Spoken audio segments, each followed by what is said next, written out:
नमस्कार मित्रों, mission success point में आपका स्वागत है।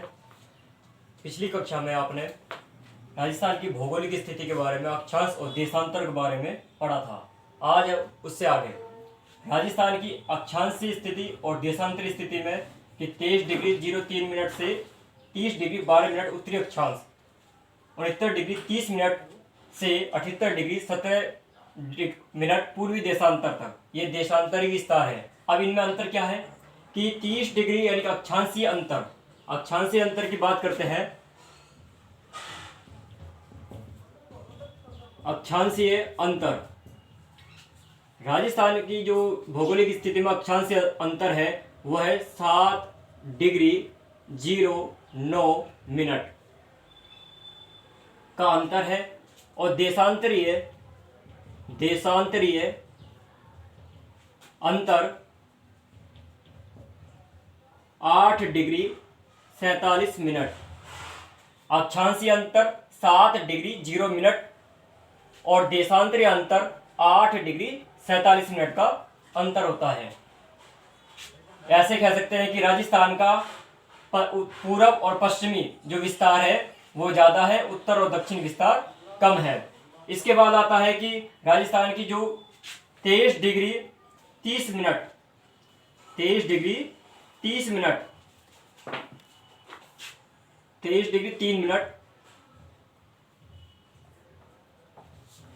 उत्तरी अक्षांश रेखा राजस्थान के 2 जिलों से होकर गुजरती है, बांसवाड़ा और डूंगरपुर। बांसवाड़ा और इधर है डूंगरपुर। इन 2 जिलों से होकर राजस्थान की जो 23 डिग्री 30 मिनट जो उत्तरी अक्षांश रेखा है वो राजस्थान के बांसवाड़ा और डूंगरपुर जिलों से होकर गुजरती है, जिसे हम क्या कहते हैं, इसे रेखा को कर्क रेखा। क्या कहते हैं? कर्क रेखा। सीधी सी बात है, राजस्थान के कर्क रेखा किन जिलों से होकर गुजरती है? बांसवाड़ा और डूंगरपुर जिलों से होकर गुजरती है। इसे हम 23 डिग्री 30 मिनट भी बोल सकते हैं या 23 डिग्री ऐसे भी लिख सकते हैं, 23.5 डिग्री। क्या वो लिख सकते हैं? 23.5 डिग्री। ये हो गया हमारा अक्षांशीय और देशांतरीय विस्तार में फिर कर्क रेखा। ऐसे ही अगर बात करते हैं राजस्थान की जो 70 देशांतर जो रेखा है, 70 डिग्री देशांतर रेखा, वो राजस्थान के जैसलमेर जैसे होकर गुजरती है। ये 70 डिग्री है देशांतर रेखा। राजस्थान में 70 डिग्री देशांतर रेखा कहां से होकर गुजरती है? 70 डिग्री पूर्वी देशांतर रेखा। पूर्वी देशांतर रेखा 70 डिग्री पूर्वी देशांतर रेखा राजस्थान के जैसलमेर होकर जिले से होकर गुजरती है। इसके बाद अगर बात करते हैं आगे कि राजस्थान में 74 डिग्री पूर्वी देशांतर रेखा लगभग राजस्थान के मध्य से होकर गुजरती है। कौन सी डिग्री है ये? 74 डिग्री पूर्वी देशांतर रेखा राजस्थान के लगभग मध्य से होकर गुजरती है, नागौर जिले से होकर। ऐसे ही अगर बात करते हैं अक्षांश की तो 27 डिग्री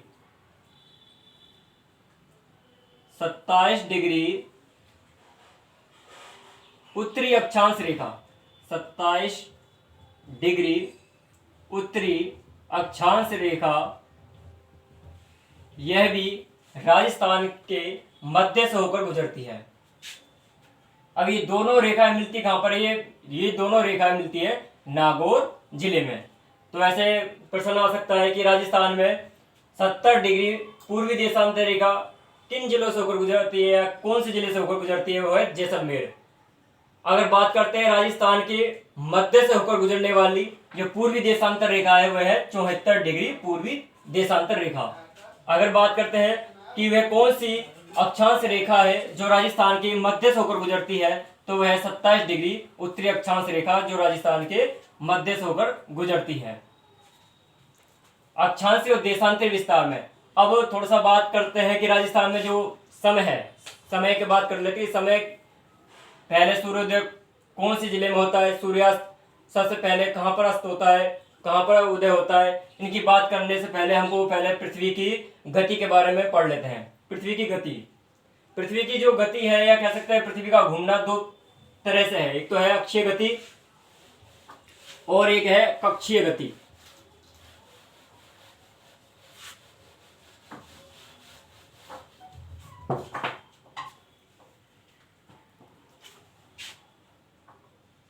पृथ्वी की गति या पृथ्वी का घूमना। पृथ्वी दो तरह से घूमती है। एक तो है अपने ही अक्ष पर घूमना, अक्षीय गति, या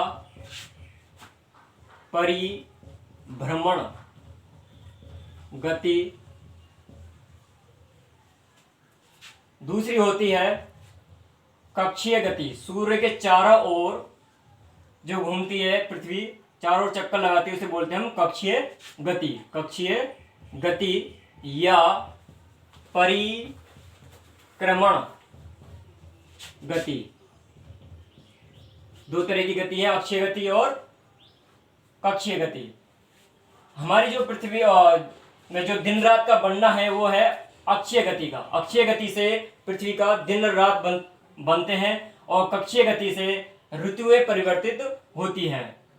और ये जो घूमने का है, जो कक्षीय जो गति है सूर्य के चारों ओर अंडाकार गति है। अंडाकार गति है। अंडाकार गति जो सूर्य के चारों ओर चक्कर लगाती है। कह सकते हैं ये सूर्य है और पृथ्वी।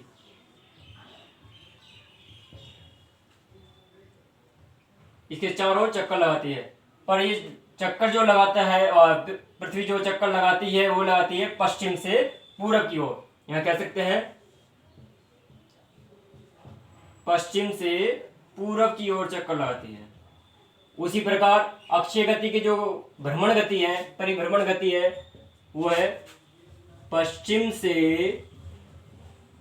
से पूरब की ओर, पूर्व की ओर। दोनों गति सेम है। इस वजह से पश्चिम से पूरब की ओर पृथ्वी का घूमना है। इस कारण से सूर्य उदय पूरब की तरफ होता है। ऐसे ही अगर राजस्थान में बात करते हैं सूर्योदय सबसे पहले कहां पर होता है, तो वो होता है धौलपुर जिले में। सूर्यास्त सबसे पहले कहां पर होगा, धौलपुर जिले में सबसे और इसके बाद अंतिम या कह सकते हैं बाद में जो सूर्योदय होता है वो जैसलमेर में होता है और सूर्यास्त भी जैसलमेर में होता है। अगर प्रश्न आ जाता है कि राजस्थान की या कह सकते हैं पृथ्वी की जो अक्षीय गति में अगर परिवर्तन कर दे, मतलब विपरीत कर दे, पूरब से पश्चिम की तरफ अगर ये घूमने लग जाए पृथ्वी, तो बताएं कि राजस्थान में सबसे पहले सूर्योदय या सूर्यास्त कहां पर होगा। तो सीधी सी बात है, विपरीत है तो सूर्य उदय और सूर्यास्त सबसे पहले जैसलमेर में होगा और सबसे बाद में धौलपुर जिले में होगा। ये थोड़ा सा पृथ्वी या कह सकते हैं सूर्योदय के बारे में जानकारी है। सूर्य की किरणें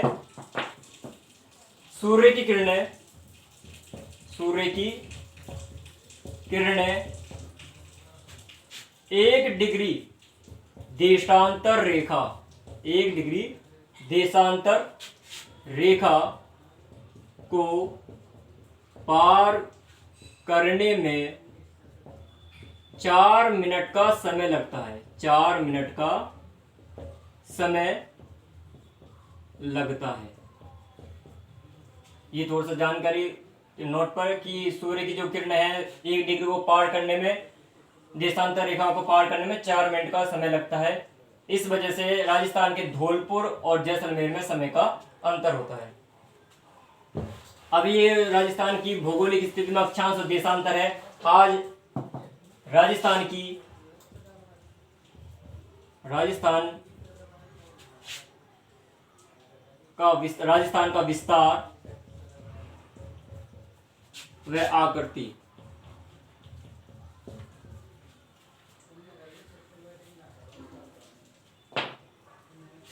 राजस्थान की आकृति विषम कोणीय चतुर्भुज है। कैसी आकृति है? विषम कोणीय चतुर्भुज। और ये सब जो आकृति का जो नाम दिया है वो टी.एच. हेंडले ने दिया था। विषम कोणीय चतुर्भुज।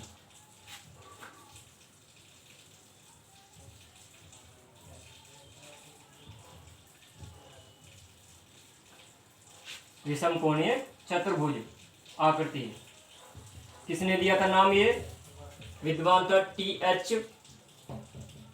हेंडले। टी.एच. हेंडले ने राजस्थान की आकृति को विषम कोणीय चतुर्भुज या पतंगाकार आकृति बताई है।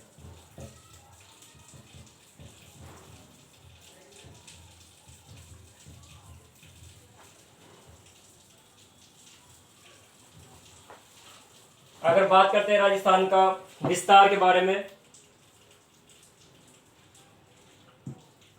राजस्थान का विस्तार का मतलब यह है कि उत्तर से दक्षिण, पूरब से पश्चिमी विस्तार कितना है और इसका क्षेत्रफल कितना है। तो राजस्थान का उत्तर से दक्षिणी विस्तार, पूरब से पश्चिमी जो विस्तार है, उत्तर से दक्षिणी जो विस्तार है वो है 826 किलोमीटर। उत्तर से दक्षिणी जो विस्तार है 826 किलोमीटर है। पूरब से पश्चिम की जो विस्तार है वह है 869 किलोमीटर। राजस्थान का जो पूरब से पश्चिमी जो विस्तार है वह 869 किलोमीटर है। उत्तर से दक्षिण की तरफ जो विस्तार है वह 826 किलोमीटर है। ये उसके बाद जो हमारा ये कर्ण है, विकर्ण जो है, ये तो हो गया उत्तर, पूर्व, दक्षिण, पश्चिम। विकर्ण की बात करते हैं तो विकर्ण में उत्तर, पूर्व और पश्चिमी, दक्षिण और पश्चिमी जो ये विस्तार है ये है कम। ये दक्षिणी विस्तार है जो विकर्ण की जो लंबाई है वह 750 किलोमीटर। कितना है? विकर्ण की जो बात करते हैं, उत्तर पूर्व विकर्ण की लंबाई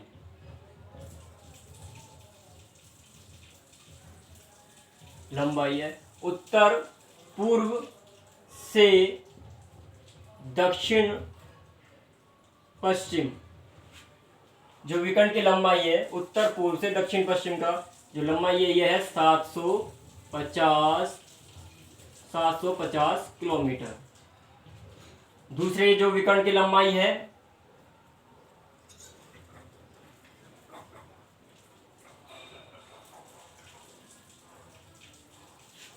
ये 750 नहीं, 784 है, 784।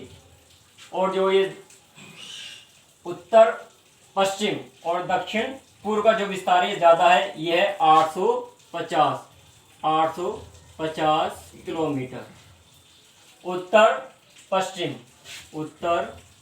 पश्चिम से दक्षिण पूर्व को जो विस्तार है वो 850 किलोमीटर है।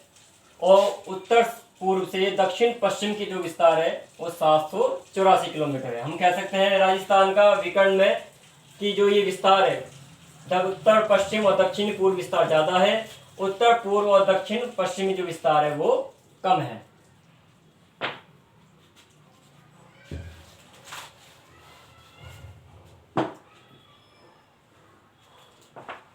इसके बाद ये राजस्थान का विस्तार हो गया।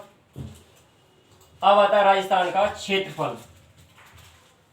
क्षेत्रफल और सीमाएं।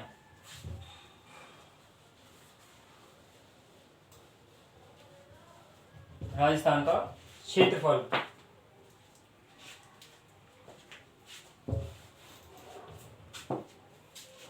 राजस्थान का क्षेत्रफल व सीमा। राजस्थान का क्षेत्रफल है 3,42,239 वर्ग किलोमीटर।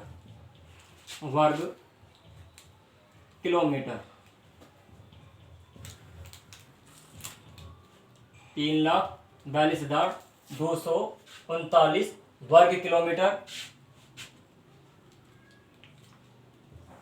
यह है पूरे भारत का, यानी कि पूरे भारत का क्षेत्रफल का 10.41% हिस्सा रखता है।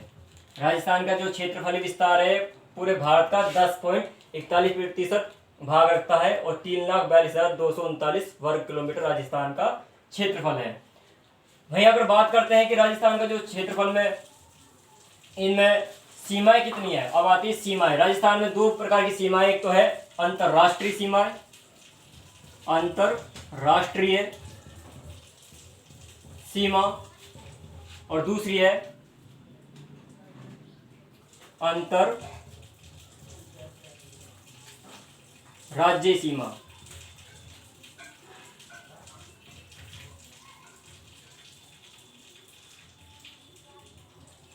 अंतरराज्यीय सीमा। और राजस्थान की कुल स्थलीय सीमा की अगर बात करते हैं, कुल स्थलीय सीमा है 5,920 किलोमीटर। 5,920 किलोमीटर राजस्थान की कुल स्थलीय सीमा है। 5,000 कुल स्थलीय सीमा।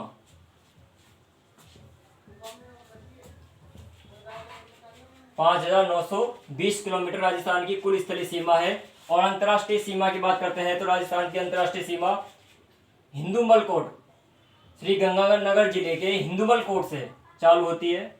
हिंदुमल कोट से चालू होती है अंतर्राष्ट्रीय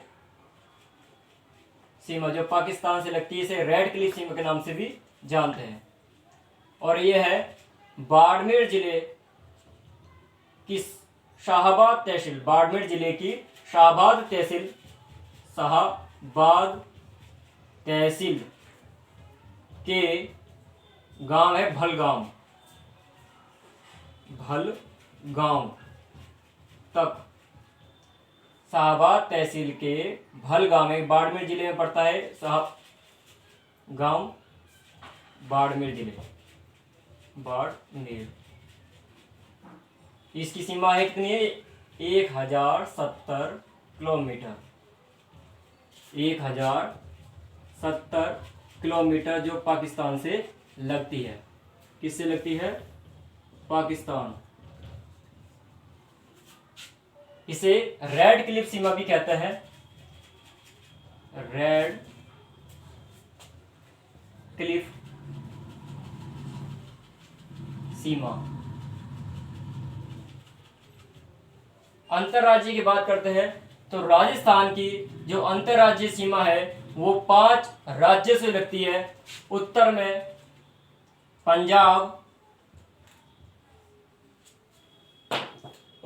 पंजाब, हरियाणा,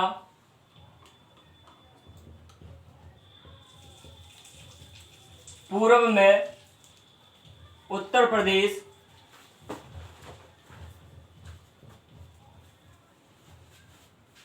दक्षिण पूर्व में मध्य प्रदेश,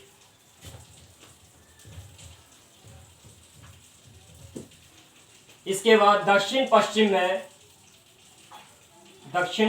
पश्चिम में गुजरात। राजस्थान की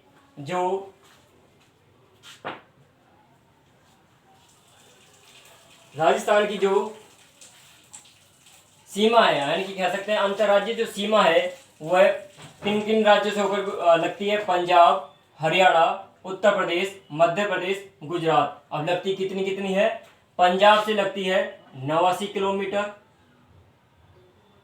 कितनी लगती है? 89 किलोमीटर। हरियाणा से लगती है 1262 किलोमीटर, 1262 किलोमीटर हरियाणा से लगती है। उत्तर प्रदेश से लगती है 877 किलोमीटर। और मध्य प्रदेश से सर्वाधिक सीमा लगती है 1600 किलोमीटर। और गुजरात से लगती है 1022 किलोमीटर।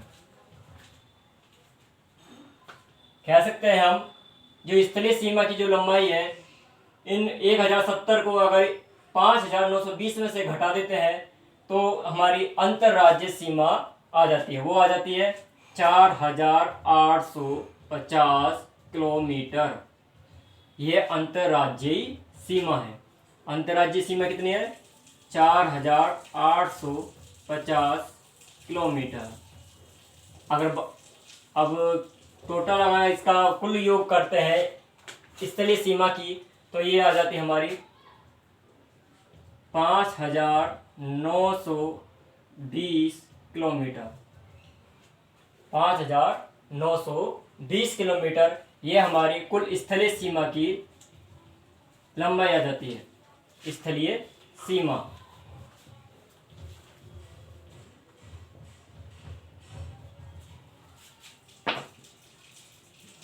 राजस्थान में अगर बात करते हैं कि सर्वाधिक पहले स्थान पर कह सकते हैं कि कौन सा ऐसा राज्य है जो राजस्थान की सर्वाधिक सीमा लगती है, वो मध्य प्रदेश से। और सबसे कम जो लगती है वह पंजाब राज्य से 89 किलोमीटर है। ये 1600 किलोमीटर है। इसके बाद अगर प्रश्न ऐसा आ सकता है कि सीमाओं के बारे में, स्थलीय सीमा कितनी और कौन कौन से अवरोही क्रम में बताइए या आरोही क्रम में, तो सबसे पहले अगर बात करते हैं अवरोही क्रम में यानी घटते हुए क्रम में, तो 1600 किलोमीटर। इसके बाद हरियाणा आएगा, इसके बाद गुजरात, फिर उत्तर प्रदेश और फिर पंजाब। ये अवरोही क्रम में है। और आरोही क्रम में अगर बात करते हैं तो पंजाब, इसके बाद उत्तर प्रदेश, इसके बाद गुजरात, हरियाणा, मध्य प्रदेश। ये आरोही क्रम में हमारी सीमाएं आ जाती हैं। तो इसके बाद हम आगे जो राजस्थान की जो सीमा है और अन्य जो स्थलीय या कह सकते हैं जो ऐसे जिले हैं जिनकी सीमा न तो अंतर्राष्ट्रीय ऐसे लगती है, नहीं अंतर्राज्यीय, तो उनका हम कल विस्तार से वर्णन करेंगे। अब तक के लिए धन्यवाद।